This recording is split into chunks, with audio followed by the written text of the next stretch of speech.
Crossing the street seems like a simple thing. For most of us, it's a skill we are taught not long after we learn how to walk. Stop at the curb, look left, look right if there are drivers, make eye contact, and when it is safe to cross, on you go. But there are things about crossing the street that many of us are seemingly never taught, and sometimes the danger isn't the traffic, but it's what's built beneath our feet. So today I'd like to talk about the way our streets are set up, the problems they create, and what we can do to fix them. I can think of no better place to start than the intersection, because in BC, 80% of all crashes involving pedestrians happen at intersections, exactly the place where pedestrians are supposed to be crossing the street. Often at a crosswalk, like this one. But this isn't the only kind, and I suspect many folks don't quite understand what a crosswalk is, so to test that assumption, I made up a simple CAPTCHA that asks how many of the 9 boxes contain a crosswalk. Pause the video, take a look for yourself, and come up with an answer. And keep that in mind because I went around the streets of Vancouver and asked some random people what they thought. And the overwhelming consensus was... At least 3. 3. 3. And to figure out whether or not this is the right answer, we have to challenge what most people imagine when they hear the word crosswalk. Typically, it's something like this, paint on the asphalt, in one form or another. But in many places, a crosswalk can exist without any paint at all. At an intersection, the sidewalk on one side of the street often legally continues across the road to the sidewalk on the other side. That invisible connection is an unmarked crosswalk, and works just like a marked one. This is a crosswalk. This is a crosswalk. And so is this. Now, if there's one single thing you take away from this video, it's these 2 words, unmarked and crosswalk. This isn't some weird Pacific Northwest thing. There are a few other cities with very similar laws. And by a few, I mean a lot, like Atlanta, Austin, Columbus, Bend, Dallas, Birmingham, Edmonton, Houston, Memphis, Miami, New York, Portland, Raleigh, San Francisco, Seattle, Spokane, Washington, D.C., and Winnipeg, to name a few. And if your city shares a province or state with one of the places I just mentioned, there's a good chance that the same rules apply there too, because unmarked crosswalk laws are usually decided at the provincial or state level. So with that context, take another gander at the CAPTCHA. How has your answer changed, if at all? Out of all the folks we interviewed, only one person got close. How many? 3. 3. 3 box, yeah. Well, technically, it should really be 4 different crosswalks, but that's only this one here. Okay, you're the first person to actually clue into more than 3 boxes. Yeah. Because it's actually 8. I was 8. Okay, yeah. So Yeah. 1, 2, 3, 4, 5, 6, 7, 8. Yes. Yeah. Okay. At an unmarked crosswalk, drivers are supposed to yield when a pedestrian is intending to cross. That doesn't mean you can just run out in the street expecting drivers to stop. You still have to give them enough time to slow down. Get yourself in a spot where you can see and be seen, look both ways, make eye contact with drivers, and as long as they are willing to follow the rules, on you go, safely crossing the street. But crossing here still comes with many issues. Like we've already pointed out, most people don't even know unmarked crosswalks exist. And even if they do, the speeds on our streets are often too high and blind spots are aplenty. This gives people less time to react, and when a crash happens, is often much more deadly than it could otherwise be. So let's take a look at the 3 E's for traffic safety, the first of which is education. This is an important step, but it would take a vast campaign to enlighten an entire population about the existence of crosswalks and how to act in a manner to keep everyone safe. Even if you could wave a magic wand of enlightened road safety, all it would take is one driver to slip through the cracks for a disaster to strike. Knowing is not doing, and humans are well known for being prone to error. While understanding the rules of the road and keeping yourself safe, especially as a pedestrian, is always a good idea, it shouldn't be the bedrock for what keeps us safe in the streets. The second E is enforcement. Ticketing drivers for failing to yield, speeding, or parking too close to crossings can help, especially when it targets the behaviors most likely to injure or kill people. But simply increasing police enforcement does not automatically make streets safer. Some research suggests that broad enforcement can fail to reduce crashes, and in some cases, even create new risks through dangerous roadside interactions, inequitable policing, or a focus on minor violations instead of the behaviors that actually put people in danger. Automated enforcement is often more promising because it can be consistent, properly targeted, and less dependent on in-person police stops, but it also tends to come with political backlash, which makes it a non-starter in many places. So that brings us to the third E, engineering. And this is the real key to making our streets safer. We can bake safety and desired behaviors into the concrete beneath our feet. with interventions that reduce speeds, improve visibility, and reduce crossing distance for pedestrians. One such intervention that has seen great success in many parts of the continent is daylighting. Daylighting is clearing the space near an intersection so people are not hidden behind parked cars, trucks, signs, or other obstacles, and reduces the crossing distance within the portion of the road that has car traffic.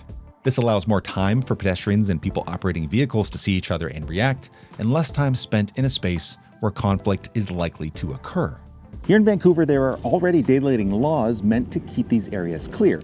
Drivers are not to park within 6 meters of a stop sign, crosswalk, or sidewalk, which is effectively 3 of me laying down. You're also not to park within 9 meters of the nearest edge of an intersection with no sidewalk and 1.5 meters of a driveway. We sometimes have signage to make this clear, but often that signage is nowhere to be seen, like here, 1 block away from an elementary school. Instead, staff have taken it upon themselves to post their own signs, asking drivers not to park too close to the sidewalks for the safety of the children. But those signs are ignored daily, often by the very parents arriving to pick up the children they are meant to protect. And even when there is signage, the asphalt that is meant to be clear is taken up. So without consistent and frequent enforcement, the inevitable result is near constant abuse of curb space all around the city, making our intersections more dangerous than they need to be. What really does work is infrastructure. Not signage, not paint, but concrete, like this, or this, or this. Just a few examples from the countless ones around the city. On the Vancouver rarity scale of guy wearing Blundstones and Arc'teryx jacket to VPD actually enforcing traffic laws, concrete daylighting finds itself towards the common side, which is pretty sweet. The problem is, these are not standard. This is best demonstrated just a few blocks away from that school, where the city has been doing infrastructure upgrades under the road for a couple of years. The new curbs and crossings are nearly identical to the decades-old infrastructure it replaced. No daylighting or painted crossings, and have even reverted this sidewalk that now might suggest pedestrians should not be crossing at this T-junction. It would be great if some daylighting at all intersections was standard practice, because it only takes a foot or two bulb out to stop folks leaving their cars in the most hazardous spots, which can reduce pedestrian injury crashes by up to 40%. And as much as concrete is welcome when we have the chance, there are low-cost, temporary daylighting solutions like they have installed across Hoboken, New Jersey. Entire intersections are daylit with paint and flex posts, costing just a few $100s. This is one piece that has led the city to reaching Vision Zero with no traffic-related deaths in over 9 years. And as much as we can benefit from daylighting, a pedestrian is still forced to go down into a space that feels like it's for cars. So if we really want to turn that safety dial to 11, we can invert those priorities by default with raised crosswalks or with something they've been building in Nanaimo, where the latest developments have seen Dutch-inspired continuous sidewalks at the entrances of minor streets and driveways that force drivers to cross pedestrian space. This not only makes it clear who has priority without signs or paint, but it slows down vehicles as it is effectively a speed bump, not only reducing the likelihood of a crash, but reducing the severity if one is to occur. Now, these are exceedingly rare across Vancouver. These ones right here are some of, if not the only ones in the entire city. But as it turns out, these are becoming more standard on new projects, but are kept to alleyways and driveways and are constrained by lack of funding. Nanaimo has also begun building raised intersections within neighborhoods, which again prioritize pedestrians and slows traffic. But perhaps the most important piece is that these raised intersections and continuous sidewalks are built into their engineering standards, so that these treatments are proactive rather than a reaction to tragedy. And this isn't just about people walking. There is a huge opportunity to solve some issues for those people who are differently abled in getting across the street. People like Courtney, a Vision Zero volunteer who has been working on the interactive crash map. Of course, nobody sees me. Pedestrians don't see me. Drivers don't notice me either, especially in like driveway or alley scenarios where they're looking for pedestrians who are the height of a standing person and they don't see me. So they pull out, look around, conclude they can go, and I wait for them. I think the biggest challenge is limited opportunities to cross the street. There's the obvious, like I need a curb cut. Sometimes I can use a driveway, sometimes I can't. Driveways are not always smooth to the street level in the way that a curb cut is, so getting up and down off a driveway can be very difficult. This might seem like a small detail, but it's huge for anybody rolling or even just pushing a stroller. Right now, Most driveways and alleys are designed to make life as easy as possible for drivers, even when that means making life harder for people who actually have the right of way. It's also the case that where there's only one curb cut, is often the case on smaller side roads, it might be pointed in any direction or might be in some place where it's easy for someone to park in front of, and so it's routinely blocked. And if we had more intersections that were raised to the level of the sidewalk, that would be much easier to manage. I think it's a toss-up between bulbs at the corners and raising the whole intersection to the level of the sidewalk. So these interventions, the daylighting, continuous sidewalks, raised crosswalks, raised intersections, are all a great fit for neighborhood streets of 1 to 2 lanes to help all people walking and rolling. But for our multi-lane arterials, it's a different story. First, drivers are very unlikely to stop if you're waiting to cross here, even with some daylighting. Second, even if a driver does stop, you need to take extra care because it is also very likely that drivers in the other lanes won't. Best bet is to wait back for a big gap in traffic so you don't have to interact with drivers at all when crossing. Which kind of sucks. So some people might suggest we just put down some paint, some signs, maybe even some flashing beacons that say, hey, somebody needs to cross the street. And now we have what most people consider to be a crosswalk. This is a marked crosswalk, and they work just like unmarked crosswalks. When a pedestrian is trying to cross here, drivers are supposed to yield, given they have enough time to stop safely. And these do a better job of alerting drivers of potential pedestrians and their responsibility to yield. Which begs the question, why don't we just paint all these unmarked crosswalks? Well, a couple things. First, it would be very expensive, anywhere from $50 to $100 million or more, let alone the maintenance costs.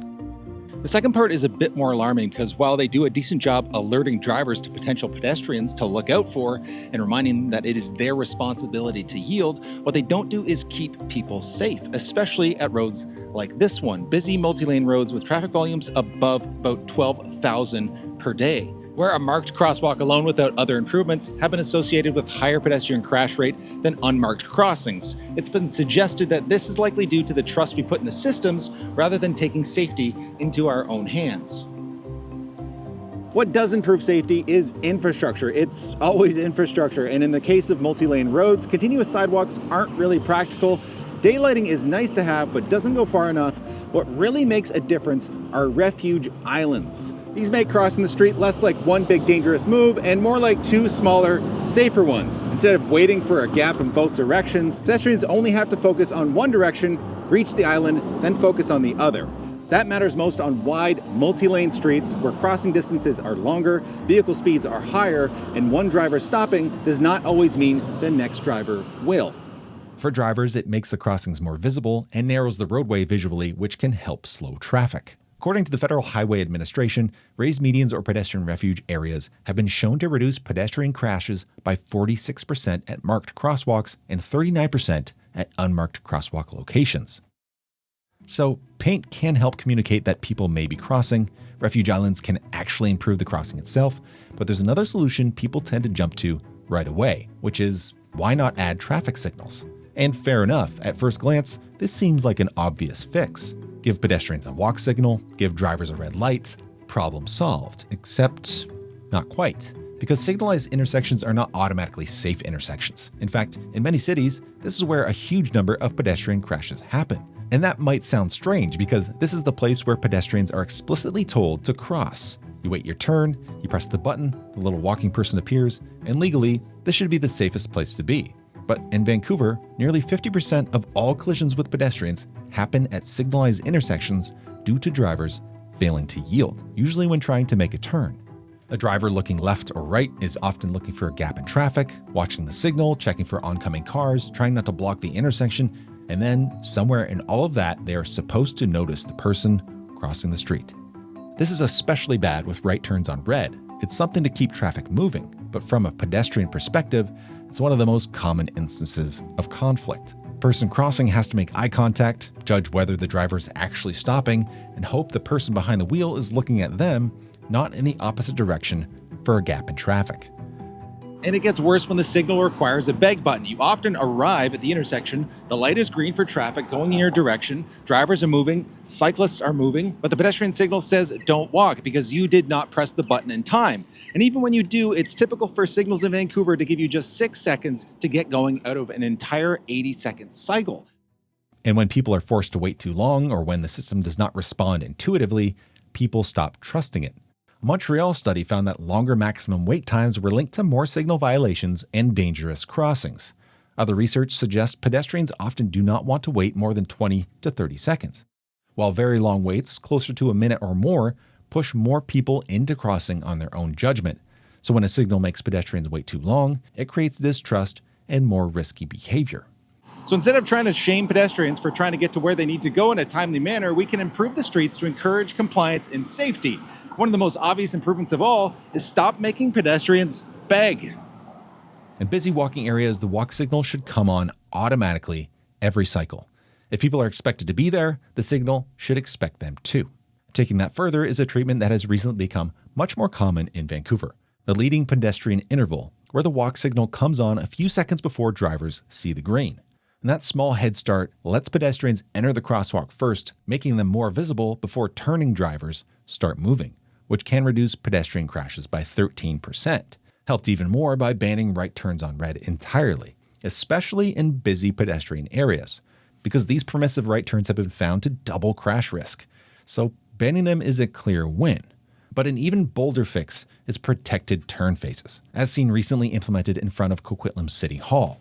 Drivers turning left or right get their own signal time separate from pedestrians. The only time pedestrians and drivers are in conflict are right turns during a green light at the crosswalk after a leading pedestrian interval. So yes, signalized intersections matter, but they are not the finish line, at least not the way most of them are at the moment.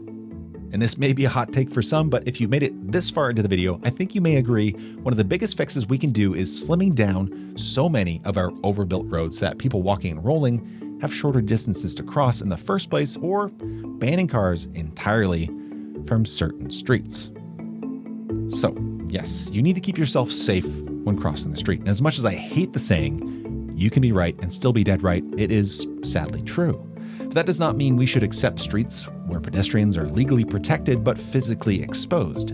We know what works: daylighting, shorter crossings, refuge islands, raised crosswalks, better signals, and designs that eliminate conflict entirely. The goal should be a street where safety is built in, not after the crash, not after years of complaints, not after another close call, but from the start.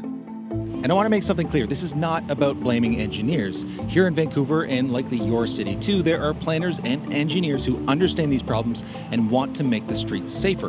But they require funding, political direction, and permission to prioritize safety over speed. And that comes from City Hall. So wherever you live, find your local Vision Zero group, Strong Towns chapter, or Urbanist collective.